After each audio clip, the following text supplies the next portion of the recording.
Now we have the first Catholic president. We have a president who has all sorts of friends in Hollywood. This is going to be an inaugural gala like none other.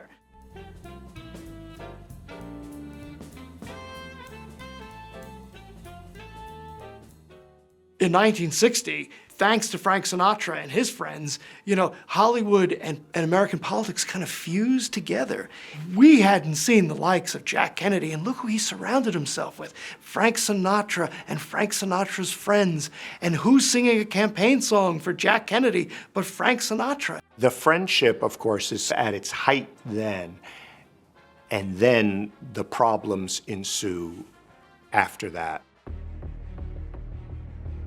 The fact is that there's somebody else who has helped Jack Kennedy get elected, and that is the head of the Chicago outfit, Sam Giancana. Frank Sinatra and the people around him had been very instrumental in helping Jack Kennedy get elected president. Once you're in the White House, it's just everything changes. Your relationship with everyone changes. Bobby Kennedy and Jackie were not as big Frank Sinatra fans. Jacqueline Kennedy had very mixed feelings about Frank Sinatra. She understood, of course, that in the ways in which he could help her husband, but she also understood about the womanizing, and she was high culture and Frank Sinatra was not always high culture. John Kennedy appointed his brother, Robert, to be the Attorney General. And one of Robert Kennedy's first missions was to go after organized crime. You don't get something for nothing. And I think even though the mob didn't expect to have carte blanche and do whatever they wanted unopposed, I don't think they expected to have this tremendous microscope put on them and have them systematically dismantled. That was the goal. And even though Frank Sinatra had promised Momo Giancana that Frank could get his good friend Jack Kennedy to tell his brother Bobby to just let up a little bit on the Chicago mob, it never happened. The Mafia thought it had a get out of jail free pass because of the work that they had done for Kennedy, and just the opposite happens. They're getting arrested, they're getting busted, they're getting shut down all over. And so they are furious. And what's important to understand in the background to all these relationships is how much the FBI has been monitoring not only Frank Sinatra from the time he first got into the business. It's almost sick how much they monitored him. But they've been monitoring Jack Kennedy the same amount of time. J. Edgar Hoover started as a low-level G-man, eventually advocated for the creation of the FBI, and then when the FBI got created shortly after that, he became its director, and he stayed on as director for an unprecedented period of time. He was the FBI director for Roosevelt, for Truman, for Eisenhower, for Kennedy, Johnson, and Nixon. Hoover and the FBI are watching Sinatra closely, they're watching Jack Kennedy closely, and they also started paying attention to Sam Giancana.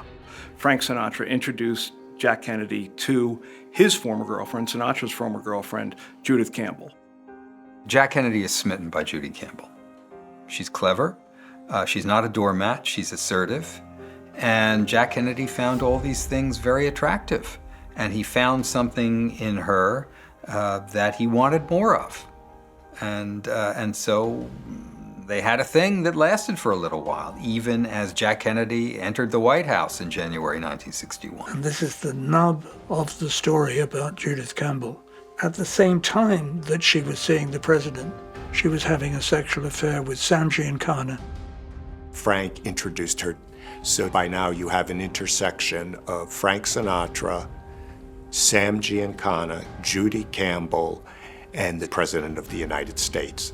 The fact that the President of the United States was engaged in a relationship with a woman who had a relationship with this powerful mobster in Chicago. You have this crazy situation where Very early in the presidency of John F. Kennedy, the head of the FBI realizes that the president is sleeping with a woman who's an associate of mobsters.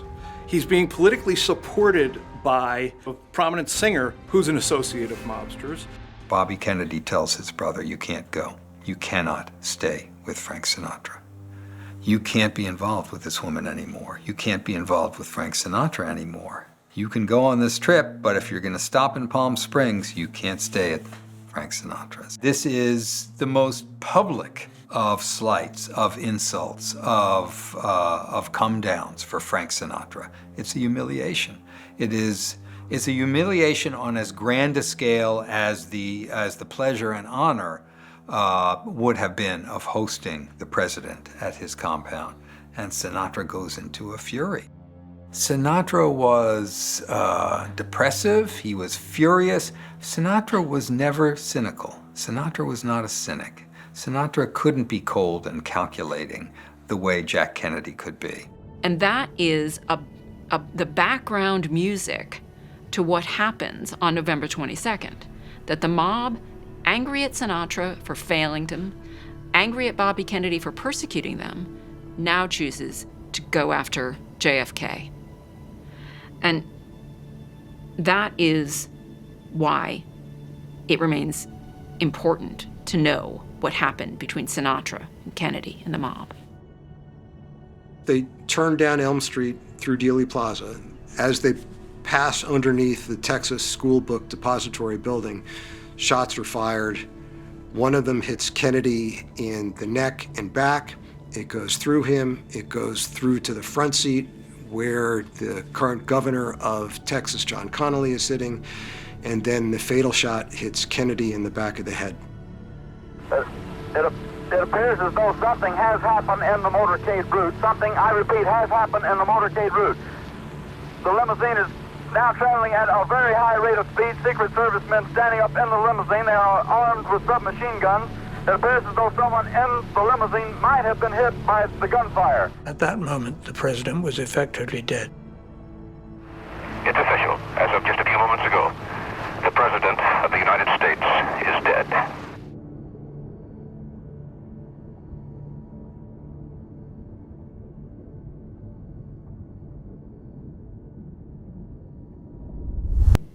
A new government inquiry, the House Select Committee on Assassinations, comes to the conclusion that, in fact, there probably was a conspiracy. There probably was more than one actor involved. And the most likely actor that their chief counsel pegs is organized crime. Giancana was killed in a way that the mob uses to ensure people's silence.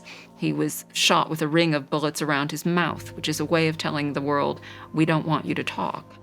Sinatra's son, Frank Jr., was kidnapped and held for ransom and was eventually released for money. But Sinatra told his daughter that he thought the kidnapping of his son was a message from the Mafia to make sure that he shut his mouth about anything he knew about the possible mob involvement in Jack Kennedy's death.